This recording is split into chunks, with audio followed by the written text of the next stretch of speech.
Hello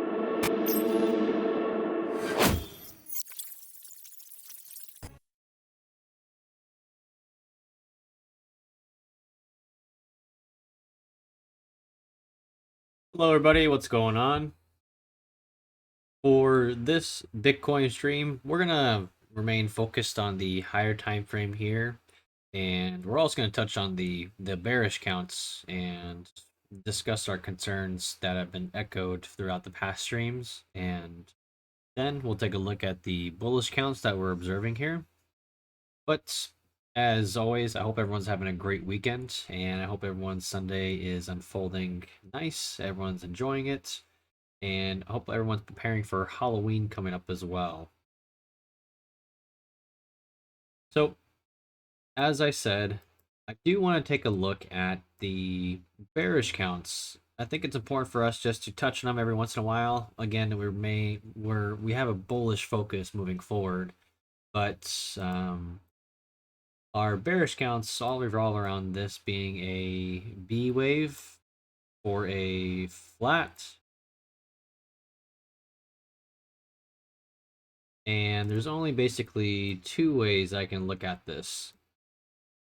Now, we were discussing with a 1-2-1-2 scenario, meaning a 1-2-1-2, and then to the downside. The longer we hang up here, the less likely this 1-2 scenario is unfolding. Because again, we don't want to be hanging up in this area if we are predisposed to move down. However, that hasn't happened. Also, from a timing perspective, we're nearing that invalidation zone where the proposed second correction of a lower degree is about to go beyond the timing of completion for its larger degree, as shown right here. So this makes it very unlikely that we are in a 1-2-1-2 scenario, and ultimately we're pretty much retraced 90% here. Although we did retrace 90% for this wave 2 as well, the way that this structure is unfolding, it looks like we're attacking this high. So again, I think it's unlikely that we're in the 1-2-1-2 scenario, and with time it seems to be increasing with confirming our confirmation that this is not the most probable count. Leads us to the only last true bearish count that we have here. Ultimate validation is this high. So as long as this high is maintained, basically, this is true. But this is the only way I can see it unfolding. Where we have a leading diagonal or an A wave, then we retrace here for the B wave, then we impulse up for a C wave. Again, we'd be getting dangerously close to this high. Minimum requirements would be just to take this high right here, and then it can come back down if it wants to. If it wants to. Otherwise, we do have some nice wave degree confluence, because this could be a diagonal for an A or a 1. And this internal retrace here could be a B or a 2 for our bullish count in the higher time frame. Which, let's go ahead and take a look at it.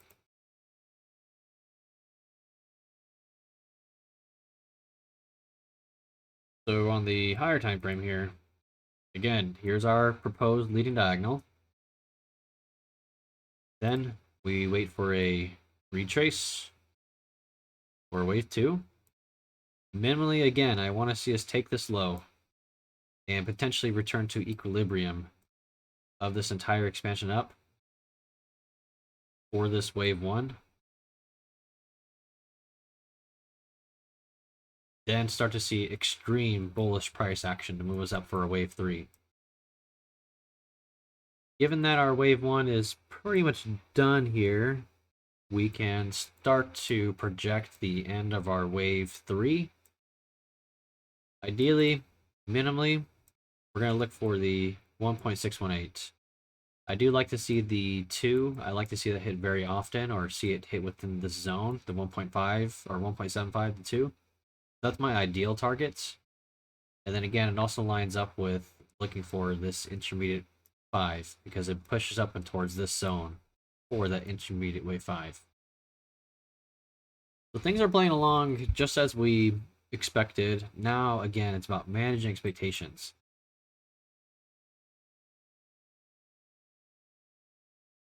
Now, there is an alternative way I can see this diagonal unfolding.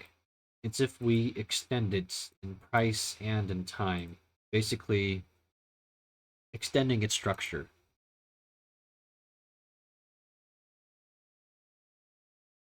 Meaning, potentially, this 3 is not in, where we do have it in right here on our alternative counts. So it could push up further, then retrace here for another 4, then push back up for another 5th wave, just to take this high, and come back down to attack this low.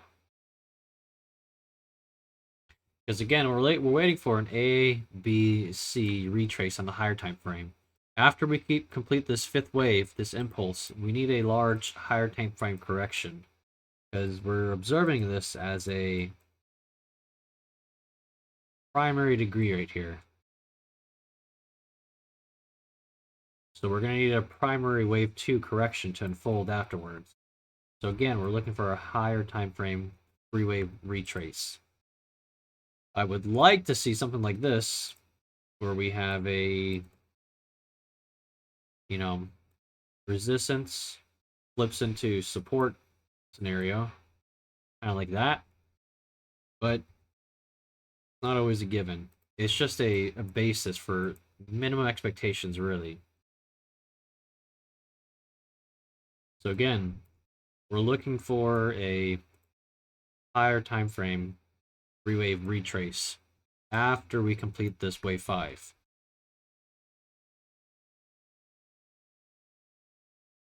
Alternatively, if we are extremely bullish, again, we can start to build off of this complex wave 4 that we have.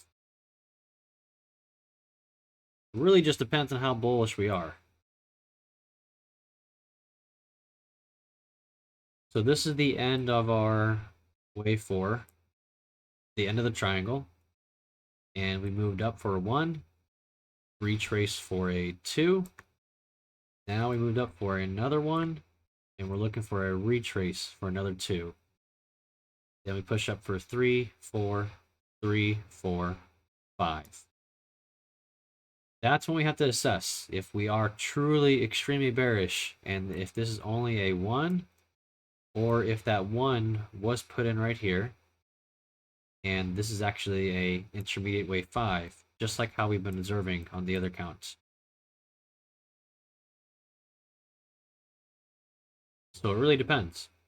This could have extreme bullish structure where it could move us up further. Again, another potential RS flip as well. Or at this point, we get that higher time frame ABC that we were looking for. We start to attack this low.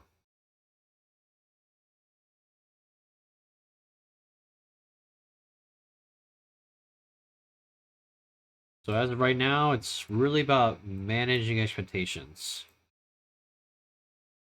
The best way to do this is to understand what we want to see from all of our counts.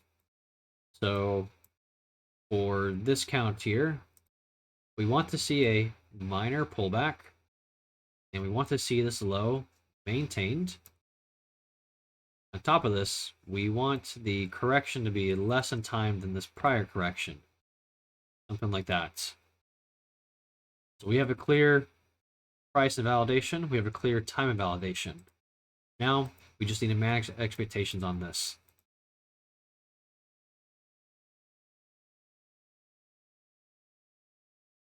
For this count, we really want this high to be maintained. And we want to start moving down aggressively in an impulsive manner. If we start to move up and actually take this high, to me, that would be an invalidation at this point because we're already starting to move already way too high up for an overshoot for this diagonal at this point. So to me, this will be a price invalidation for our diagonal. And really for a time invalidation, we really don't have a time invalidation yet for this wave 2. We have to go for the average time frame of completion for our minor degrees, which we're well aware of. And for the last count, price invalidation would be the swing, because it would lose this contracting structure at that time. And really, it needs to be contained within this trend line right here. It can overshoot a little bit more, where it expands the upper trend line here, but I do want to see it start to contract.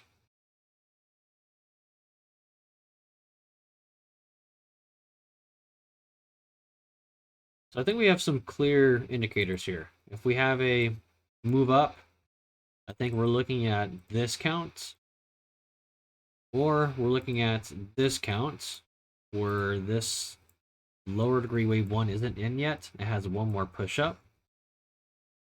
But if we start to move down, you start looking at this count, or we can remain focused on our primary count. This one right here, which is my expectations. But for right now, if you guys have any questions, as always, feel free to message me in the Discord. For our members, we do discuss price action almost regularly in the daily, and I do share a lot of my ideas on the lower time frames there as well. But I hope you guys enjoy the video. Once we get a little more extreme price action, we can start to dive down on the lower time frames and discuss the intricacies of it. But as always, if you enjoyed the video, please leave a like, consider subscribing. Also, please consider stopping by the Discord. And I hope you guys enjoy the rest of your Sunday. And thank you for watching. Catch everybody later.